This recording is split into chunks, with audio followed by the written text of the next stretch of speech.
Hello बच्चों, स्वागत है आप लोग का आपके अपने यूट्यूब चैनल ड्रीम एजुकेशन में। और आज हम आप लोग के लिए लेकर आए हैं क्लास 10वीं के इतिहास विषय का चैप्टर 5 जिसका नाम है अर्थव्यवस्था और आजीविका। इस चैप्टर के महत्वपूर्ण वस्तुनिष्ठ प्रश्न जो आपके बोर्ड एग्ज़ाम के लिए बहुत ही महत्वपूर्ण है। इसमें से लगभग जो भी क्वेश्चन आपके एग्ज़ाम में आएगा सभी इस चैप्टर में आपको यहाँ करा दिया जा रहा है। आप इसे पूरा अवश्य देखें और अपने रिवीजन को मजबूत करें। ठीक है, तो शुरू करते हैं वीडियो। पहला क्वेश्चन है, औद्योगिक क्रांति का प्रयोग सबसे पहले किस व्यक्ति ने किया था। यानी इस क्वेश्चन को ऐसे बोल सकते हैं कि औद्योगिक क्रांति शब्द का प्रयोग सबसे पहले किस व्यक्ति ने किया था। तो इसका आंसर हो जाएगा लुई ब्ला ने। ऑप्शन ए हो जाएगा इसका आंसर, लुई ब्ला ने। नेक्स्ट क्वेश्चन है, औद्योगिक क्रांति का अर्थ क्या है। औद्योगिक क्रांति का अर्थ क्या है। तो इसका ऑप्शन है हमारे पास राजसत्ता में परिवर्तन, दूसरा है सामाजिक व्यवस्था में परिवर्तन, तीसरा ऑप्शन है उत्पादन प्रणाली में परिवर्तन, या चौथा ऑप्शन है वितरण प्रणाली में परिवर्तन। जी हाँ, इसका बिल्कुल सही आंसर हो जाएगा सी, उत्पादन प्रणाली में परिवर्तन। उत्पादन के प्रणाली में परिवर्तन को ही औद्योगिक क्रांति कहा जाता है। जैसे पहले जब मशीनों का युग नहीं था तो लोग उत्पादन कार्य अपने हाथों से करते थे या किसी बहुत सारे लोगों की सहायता से करते थे, परंतु उत्पादन प्रणाली में परिवर्तन आया और उद्योगों का विकास हुआ, मशीनीकरण हुआ, जिसको हम लोग कहते हैं कि औद्योगिक क्रांति। और ये उत्पादन प्रणाली में परिवर्तन के कारण ही संभव हुआ। ठीक है, तो इसका आंसर हो जाएगा ऑप्शन सी, ऑप्शन आंसर हो जाएगा। ठीक है, नेक्स्ट क्वेश्चन है क्वेश्चन नंबर 3, आदि औद्योगिकीकरण की क्या विशेषता थी। आदि औद्योगिकीकरण की क्या विशेषता थी। तो इसका ऑप्शन मतलब औद्योगिक क्रांति से पहले के समय में उत्पादन कैसे होता था, यही सवाल एक तरह से है। तो स्थानीय उपयोग के लिए उत्पादन होता था, ऑप्शन ए है। दूसरा, क्षेत्रीय उपयोग के लिए उत्पादन होता था। तीसरा ऑप्शन है अंतर्राष्ट्रीय बाजार के लिए उत्पादन नहीं होता था। और चौथा ऑप्शन है उत्पादन विकेंद्रित होता था। तो जी हाँ, इसका सही आंसर हो जाएगा उत्पादन विकेंद्रित होता था। ठीक है, ऑप्शन डी, विकेंद्रित होता था। नेक्स्ट क्वेश्चन है क्वेश्चन नंबर 4, बाराबंदी आंदोलन कहाँ हुआ था। बाराबंदी आंदोलन कहाँ हुआ था। तो इसका आंसर है इंग्लैंड में।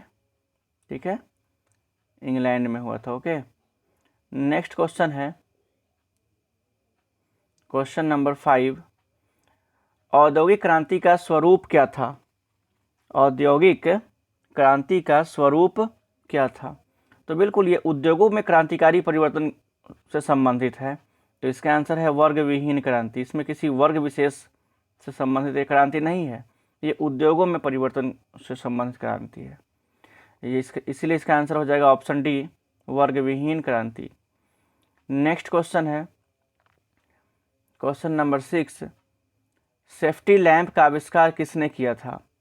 सेफ्टी लैंप का आविष्कार किसने किया था। तो इसका आंसर हो जाएगा हम्फ्री डेवी ने। हम्फ्री डेवी ने। ठीक है, नेक्स्ट क्वेश्चन है स्पिनिंग जेनी का आविष्कार किसने किया था। स्पिनिंग जेनी का आविष्कार किसने किया था। तो इसका आंसर हो जाएगा जेम्स हारग्रीव्स ने। जेम्स हारग्रीव्स ने। नेक्स्ट क्वेश्चन है 8 नंबर, इंग्लैंड में औद्योगिक क्रांति किस उद्योग से आरंभ हुआ। बिल्कुल आप लोगों को अच्छी तरह पता होगा, वस्त्र उद्योग से आरंभ हुआ था। ठीक है, नेक्स्ट क्वेश्चन है औद्योगिक क्रांति सर्वप्रथम किस देश में हुई थी। तो इसका आंसर हो जाएगा इंग्लैंड में। ठीक है, तो इस तरह से बेहतरीन क्वेश्चन का ये सेट है, आप लोग पूरा अवश्य देखें और एग्जाम में इस सेट से भी बहुत सारे क्वेश्चन आएंगे। ठीक है, आगे बढ़ते हैं क्वेश्चन नंबर 10 की तरफ। फ्लाइंग शटल का आविष्कार किसने किया था। फ्लाइंग शटल का आविष्कार किसने किया था।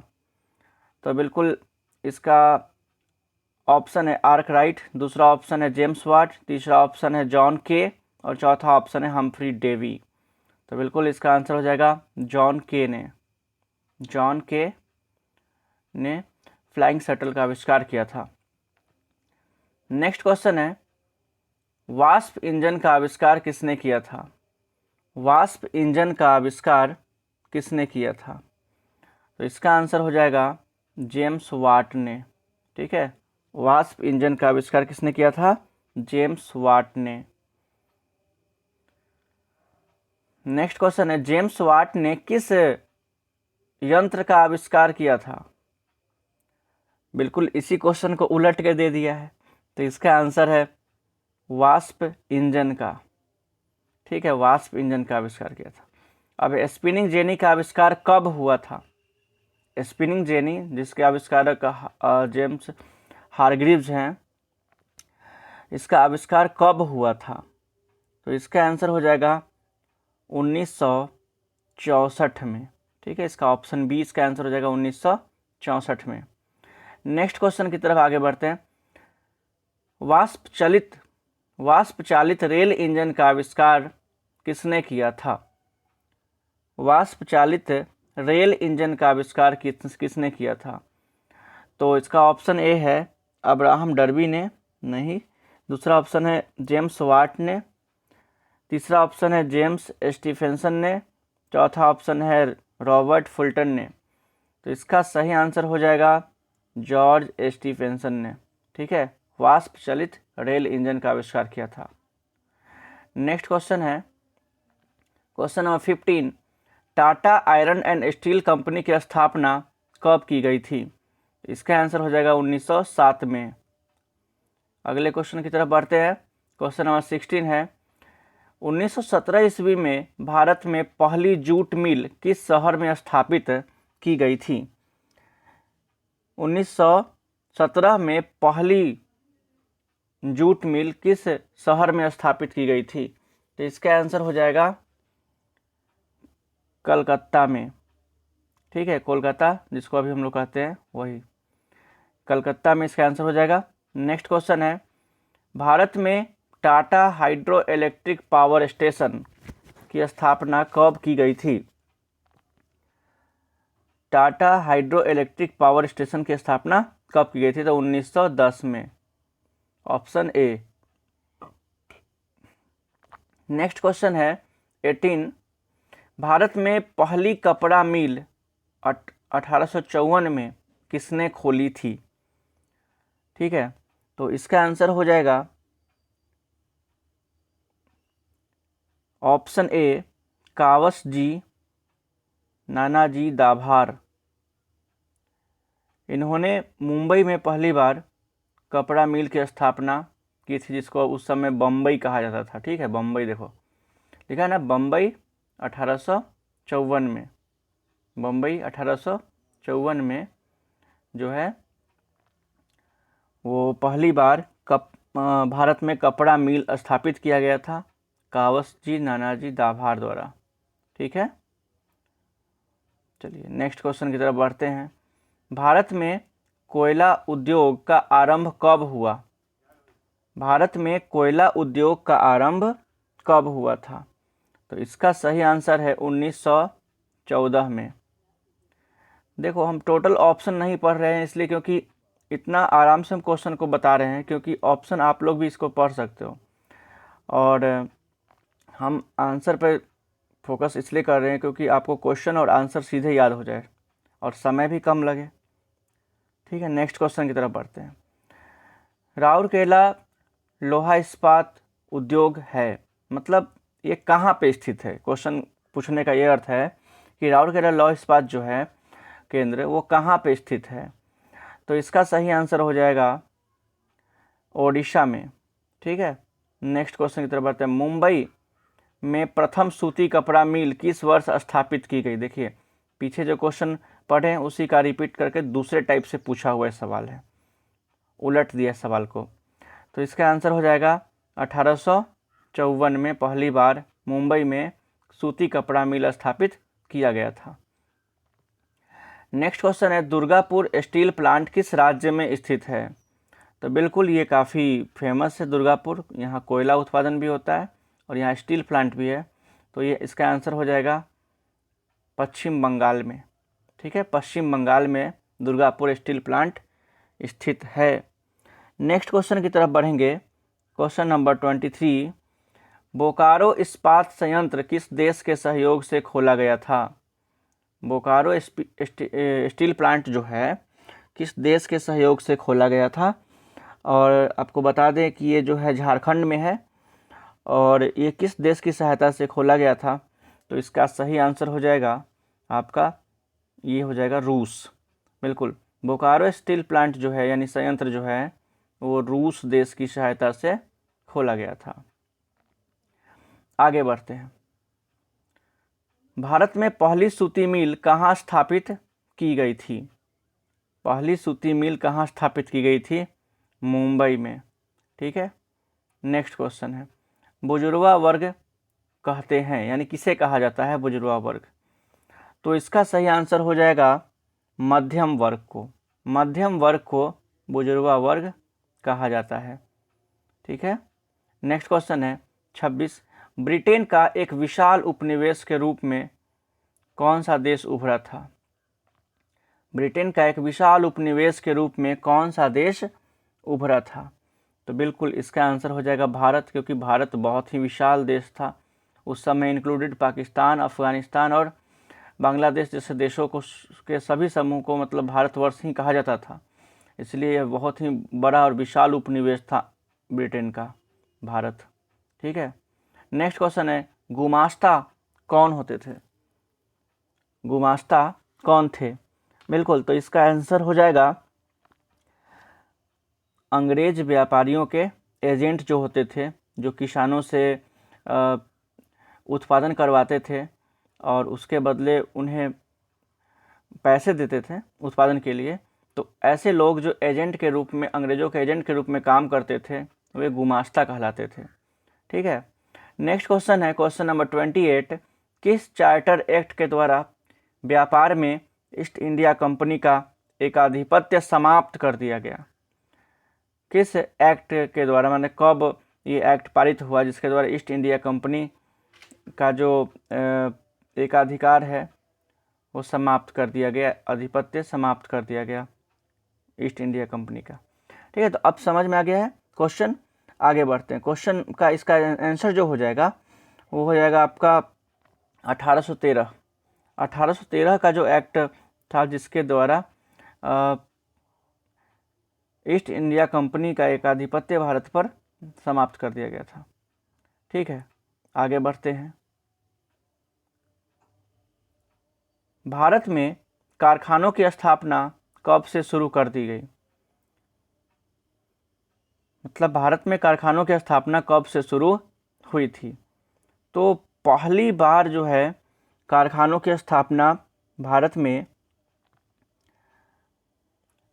बिल्कुल 1850 के बाद ही शुरू हुआ, क्योंकि आपको पता है कि 1851 में एक कारखाना खुला था परंतु वो चला नहीं, किसी कारण से वो बंद हो गया।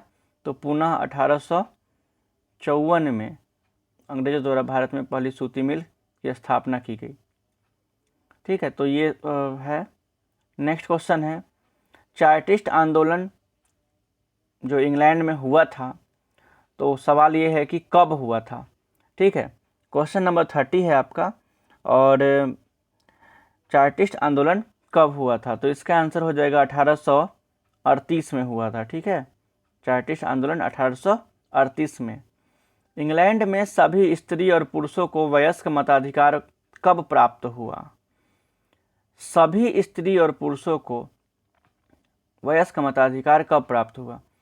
तो देखो, इसका ऑप्शन जो है 1918 जो है वही सही होगा, बट इस समय 1918 में सिर्फ कुलीन वर्ग और कुछ खास वर्गों के सभी स्त्री और पुरुषों को मताधिकार प्राप्त हुआ था, लेकिन सभी वर्गों के लिए मताधिकार प्राप्त होने की बात है तो ये 1928 में हुआ था, जिसमें मजदूर, किसान, ये सभी वर्गों को मताधिकार प्राप्त हुआ था। लेकिन 1918 में सभी स्त्री पुरुषों को हुआ था, परंतु ये कुलीन वर्ग और कुछ जो शासक वर्ग जो हैं उन्हीं स्त्री और पुरुषों को मताधिकार प्राप्त हुआ था, सभी को नहीं हुआ था। ठीक है, चलिए नेक्स्ट क्वेश्चन है question number 32। Akhil Bharatiya trade union Congress की स्थापना कब हुई थी? अखिल भारतीय ट्रेड यूनियन कांग्रेस की स्थापना कब हुई थी? तो इसका आंसर हो जाएगा 1920 में। ठीक है, नेक्स्ट क्वेश्चन देखते हैं। क्वेश्चन नंबर 33 है, भारत में पहला फैक्ट्री कानून कब बना था? पहली बार भारत में फैक्ट्री कानून कब बना था? तो इसका ऑप्शन हमारे पास है 1838 में। नहीं, ये नहीं हो सकता है, क्योंकि 1838 में चार्टिस्ट आंदोलन हुआ था इंग्लैंड में, और इस समय भारत में फैक्ट्री बन ही नहीं रहा था बिल्कुल। 1858 में, तो आपको बता दें 1858 में जो है भारत में पहली बार अंग्रेजी शासन हुआ था। मतलब इससे पहले भारत में कंपनी का शासन था, British company, east India company का, परंतु 1858 में डायरेक्ट जो है अंग्रेज़ों का शासन भारत में रहा। अंग्रेजी जो ब्रिटिश महारानी थी उसका शासन भारत में हो गया 1857 के विद्रोह के बाद, 1858 में। आगे है 1881 में, बिल्कुल सही है, यही आंसर है। 1881 में भारत में पहली बार फैक्ट्री कानून पारित किया गया था, बना था। ठीक है, 1881 में। नेक्स्ट क्वेश्चन की तरफ बढ़ते हैं। क्वेश्चन नंबर 34, भारत में मजदूरी बोर्ड की स्थापना किस पंचवर्षीय योजना में की गई थी? तो भारत में मजदूरी बोर्ड की स्थापना किस पंचवर्षीय योजना में की गई थी? तो इसका आंसर हो जाएगा तृतीय पंचवर्षीय योजना। आपको पता होगा कि प्रथम पंचवर्षीय योजना जो था 1900 बता देते हैं 1952 से 57, इसी तरह से फिर 57 से द्वितीय पंचवर्षीय योजना जो है 1957 से 1962, और तृतीय पंचवर्षीय योजना जो है वो 1962 से 1967। तो इस पंचवर्षीय योजना में भारतीय मजदूर बोर्ड की स्थापना की गई थी। पंचवर्षीय योजना पहले होता था, यानी 5 वर्षों के लिए सरकार योजनाएं बनाती थी, देश के कार्यों को के लिए एक रूपरेखा तैयार होती थी। ठीक है, उसी को पंचवर्षीय योजना कहते हैं। आगे है 35 नंबर सवाल, भारत में न्यूनतम मजदूरी कानून कब पारित हुआ? यानी मजदूरों की न्यूनतम मजदूरी कब निर्धारित कर दी गई, यह कानून कब पारित हुआ? तो इसका ऑप्शन है आपके पास 1881 में, दूसरा ऑप्शन है 1926 में, तीसरा ऑप्शन है 1947 में, और चौथा ऑप्शन है ऑप्शन 1948 में। तो इसका सही आंसर हो जाएगा आपका 1948 में पहली बार न्यूनतम मजदूरी कानून पारित हुआ था। नेक्स्ट क्वेश्चन है, राष्ट्रीय श्रमिक आयोग की स्थापना किस वर्ष हुई थी? राष्ट्रीय श्रम आयोग की स्थापना किस वर्ष हुई थी? ऑप्शन है 1948, 1958, 1962 या 1965। तो इसका आंसर हो जाएगा 1962 में। 1962 में राष्ट्रीय श्रम आयोग की स्थापना हुई थी। राष्ट्रीय श्रम आयोग की स्थापना हुई थी। ठीक है, आगे है औद्योगिक नीति घोषणा कब जारी हुआ? औद्योगिक नीति की घोषणा कब हुआ? ऐसे क्वेश्चन हो सकता है। ऑप्शन है जुलाई 1980, अगस्त 1980, जुलाई 1981, अगस्त 1981। तो इसका सही आंसर हो जाएगा जुलाई 1980 में औद्योगिक नीति की घोषणा हुई थी। यानी भारत में उद्योगों को बढ़ावा देने के लिए सरकार पहली बार सजग हुई थी, एक तरह से कह सकते हैं। इसके लिए एक नीति बनाई गई थी कि भारत में उद्योगों को कैसे बढ़ावा दिया जाए। इसके लिए जुलाई 1980 में औद्योगिक नीति की घोषणा की गई थी। भारत सरकार को किस औद्योगिक नीति के द्वारा लघु और कुटीर उद्योग को प्रोत्साहन दिया? भारत सरकार ने किस औद्योगिक नीति के द्वारा लघु और कुटीर उद्योगों को बढ़ावा दिया था, प्रोत्साहन दिया था? ऑप्शन है 1935, 1947, 1948 या 1952। तो इसका आंसर हो जाएगा 1948। यानी भारत जब स्वतंत्र हुआ था सबसे पहले अपने छोटे और लघु और कुटीर उद्योगों को बढ़ावा देने के लिए काम करना शुरू किया, क्योंकि छोटे स्तर से काम करने के बाद ही बड़े स्तर की कंपनियां, फैक्ट्रियां खोली जा सकती थी। इसलिए भारत सरकार ने आज़ादी के तुरंत बाद 1948 में लघु और कुटीर उद्योग को प्रोत्साहन देने के लिए नीति बनाई थी। ठीक है, नेक्स्ट क्वेश्चन है क्वेश्चन नंबर 39। रेशम मार्ग कहाँ से आरंभ होता है? तो इसका आंसर हो जाएगा चीन से। ठीक है, तो चलिए, तो कंप्लीट हो गया। टोटल क्वेश्चन इसमें 39 था। इस तरह से ये चैप्टर कंप्लीट हो चुका है। अच्छी तरह से इस चैप्टर का आप रिवीजन कर लो, और यहाँ से कई क्वेश्चंस आपके एग्ज़ाम में पूछे जाते हैं। और इस तरह से आगे आने वाले सभी वीडियोज़ आप लोगों के लिए महत्वपूर्ण ही होने वाले हैं। तो अगर आपको ये वीडियो अच्छा लगे तो इसे शेयर, सब्सक्राइब और लाइक ज़रूर करें, अपने दोस्तों तक भी पहुँचाएँ। धन्यवाद।